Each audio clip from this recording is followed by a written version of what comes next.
বছৰৰ বাবে আমি কেইটামান নতুন কাম কৰিব খুজিছোঁ আপোনালোকক সেই বিষয়ে জনাব খুজিছোঁ কেন্দ্ৰীয় চৰকাৰে ইতিমধ্যে অষ্টম দৰমহা আয়োগ গঠন কৰিছে ভাৰতৰ কোনো ৰাজ্যই এতিয়ালৈকে ৰাজ্যিক পৰ্যায়ত ষ্টেট পে কমিশ্যন গঠন কৰা নাই কিন্তু আজি আমি অসমৰ প্ৰাক্তন অতিৰিক্ত মুখ্য সচিব সুভাষ দাসৰ অধ্যক্ষতাত 8th Assam Pay Commission constitute কৰাৰ সিদ্ধান্ত লৈছো এতিয়ালৈকে ভাৰতৰ কোনো ষ্টেট গভৰ্ণমেণ্টে পে কমিশ্যন কনষ্টিটিউট কৰা নাই যেতিয়া পীযুষ হাজৰিকা ডাঙৰীয়া মন্ত্ৰী আছিলে তেতিয়াও আমি প্ৰচেষ্টা চলাইছিলো যে প্ৰাদেশিকৰণ হওক বা কন্ট্ৰেকচুৱেল হওক আমি কৰ্মচাৰীসকলক নিশ্চিত দৰমহা যাতে পাব পাৰে তাৰ ব্যৱস্থা কৰিব লাগে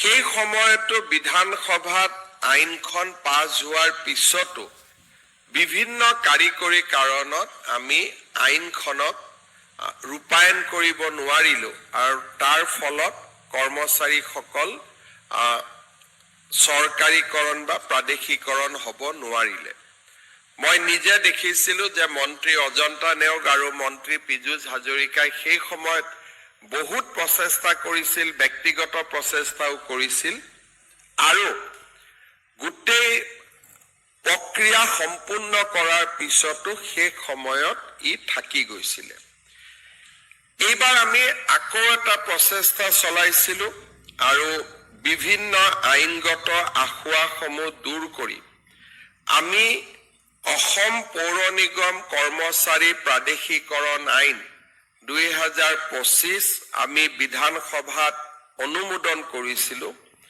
আৰু এই আইনখনত 2013 চনৰ 4 ছেপ্টেম্বৰ তাৰিখৰ পূৰ্বৰে পৰা কৰ্মৰত আমি কৰ্মচাৰী বা বিষয়াসকলক প্ৰাদেশিকৰণৰ সুবিধা দিছিলো লগতে আমি এটা ব্যৱস্থা ৰাখিছিলো যে চৰকাৰী কৰ্মচাৰী নিযুক্তি দিনটোৰ পৰাই আমি তাক ধৰিব লাগে ফলত বিত্তীয়ভাৱে কিছু কৰ্মচাৰী নিজকে ডিসএডভান্টেজিয়াস বুলিও ভাবিব পাৰে ইনিশিয়াল পিৰিয়ডটোত সেইভাবে কোনোবাই যদি নিজে প্ৰাদেশিকৰণ হ'ব নোখোজে তেওঁলোকে বৰ্তমানৰ দৰে পৌৰ নিগম নিকায়সমূহৰ পৰা দৰমহা লৈ নিজৰ কাম কৰি থাকিব পাৰিব 1044 গৰাকী কৰ্মচাৰী আমি প্ৰাদেশিকৰণত অনুমোদন জনাইছিলো আৰু 634 গৰাকীয়ে এই প্ৰাদেশিকৰণৰ বাবে সন্মতি দিছিলে আৰু আজি আমি আপোনালোকক নিযুক্তি পত্ৰ দিবলৈ ইয়াত আজি আমি সমবেত হৈছো আমাৰ পৌৰ নিগম অসমত গঠন হোৱা প্ৰায় 50 ইয়াৰ্স হৈ গল 48 বছৰ 50 ইয়াৰ্স তাতকৈও বেছি পৌৰ নিগমৰ আমাৰ পুৰণা পৌৰ নিগম আছে নিকায় আছে প্ৰথমবাৰৰ বাবে আপোনালোকে আজি চৰকাৰী কৰ্মচাৰী মৰ্যাদা লাভ কৰিব আমাৰ চৰকাৰী কৰ্মচাৰী হলে কেইটামান নতুনকৈ আমি সুবিধা পাব পাৰো যি কেইটা সুবিধা আপোনালোকেও পাব প্ৰথম আমি নিয়মিত দৰমহা পাব পাৰিম যেটো আমাৰ বাবে খুব ডাঙৰ এটা ৰিলিফ কাৰণ নহলে আমি 16 finance commission 15 finance commission 6th finance commission 5th finance কমিশনৰ ডিভলিউশনৰ টকা নহালৈকে আমি বহুতে দৰমহা নাপাওঁ আৰু 2-3খন পৌৰ নিগম নিকায় বাদ দি নিজে দৰমহা দিব পৰা অৱস্থাটো তেওঁলোক নাথাকে গতিকে স্বাভাৱিকভাৱে পৰিয়ালটো চলোৱাত আপোনালোকৰ যথেষ্টখিনি কষ্ট হৈছিল এতিয়া আমি মাহৰ 1 তাৰিখে যি ধৰণে আমি দৰমহা পাব লাগে আন কৰ্মচাৰীয়ে পায় তেনেকে আমি পাব পাৰিম আৰু ডিপাৰ্টমেন্টে অলপমান ইনিশিয়াল কামখিনি ঠিক কৰি দিলে আমি অহা মাহৰ প্ৰায় 1 তাৰিখে দৰমহা পাব পাৰো মই নিশ্চিত যে ডিপাৰ্টমেন্টে সেই দিশত কামখিনি কৰি দিব যেহেতু এতিয়া আইনগত কোনো বাধা নাই দ্বিতীয় আমাৰ চৰকাৰে কেইদিনমান আগতে UPSৰ অনুমোদন কৰিছে। আগত NPS আছিলে, OPS আছিলে, এতিয়া ইউনিফাইড পেনশ্যন স্কিম অৰ্থাৎ UPS হ'ব। UPSত 16% কন্ট্ৰিবিউশ্যন ষ্টেটে কৰে, 10% কন্ট্ৰিবিউশ্যন কৰ্মচাৰীয়ে কৰে। কিন্তু পেনশ্যন আৰু যি আমাৰ পেনশ্যনৰ লগত যিটো ডিয়াৰনেছ এলাউন্স, সেইটো আমি আগৰ OPSৰ দৰে পাম যদি আমাৰ 10 ইয়াৰ্ছতকৈ ওপৰত চাকৰি থাকে। আৰু 10 ইয়াৰ্ছ চাকৰি থাকিলেও আমি এটা নিৰ্দিষ্ট পেনশ্যন পাবলৈ সক্ষম হ'ম। সেই বিষয়ে আজিৰে পৰা আপোনালোকে UPSত নিজক অন্তৰ্ভুক্ত কৰিব পাৰিব।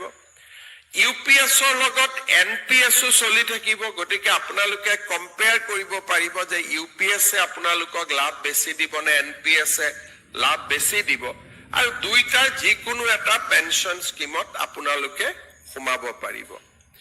3 নম্বৰ, চৰকাৰী কৰ্মচাৰী হোৱাৰ লগে লগে আপোন ঘৰ, আপোন বাহন আদিৰ দৰে সুবিধাত আপোনালোকে নিজকে অন্তৰ্ভুক্ত কৰিব পাৰিব। চতুৰ্থতে, যিটো আটাইতকৈ প্ৰয়োজনীয়, আপোনালোকে এতিয়া ফুল মেডিকেল ৰিইম্বাৰ্সমেন্টৰ কাৰণে আপোনালোক ইলিজিবল হ'ব। আমাৰ যিটো মুখ্যমন্ত্ৰী লোকসেৱা আৰোগ্য যোজনা আছে, আপোনালোকে তাত ইমিডিয়েটলি আপোনালোকে তাত ৰেজিষ্টাৰ কৰিব। আন চৰকাৰী কৰ্মচাৰীসকলে যেনেকে মেডিকেল ৰিইম্বাৰ্সমেন্ট পায়, তেনেকে আপোনালোকে মেডিকেল ৰিইম্বাৰ্সমেন্ট পাবলৈ সক্ষম হ'ব। ইয়াৰ পিছত আমাৰ কৰ্মচাৰীসকলৰ বিপদৰ সময়ত চাবৰ কাৰণে আমাৰ চৰকাৰে কেইবাটাও অতিৰিক্ত ব্যৱস্থা কৰিছে।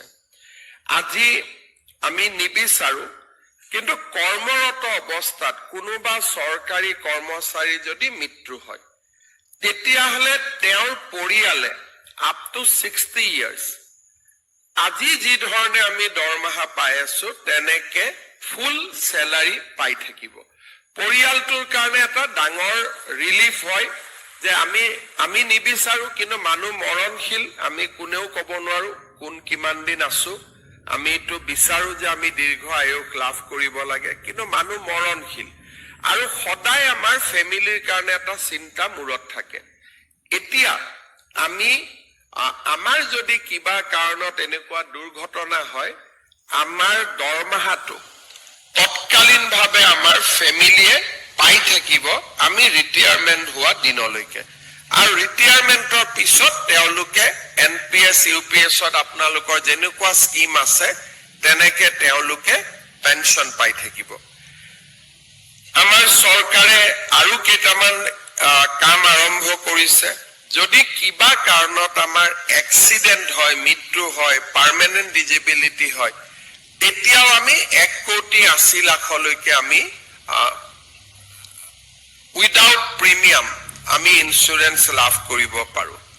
ইয়াৰ লগতে আমাৰ চৰকাৰে দিয়া গ্ৰেচুইটি আদিৰ উপৰিও আমাৰ চেলাৰী একাউণ্ট ষ্টেট বেংকত হলে আমি এডিশ্যনেল 10 লাখ টকাৰ, যদি কিবা কাৰণত আমাৰ মৃত্যু হয়, নৰ্মেল ডেথ হলেও আমি 10 লাখ টকা গ্ৰেচুইটি পাব পাৰো, চৰকাৰখিনিক বাদ দি।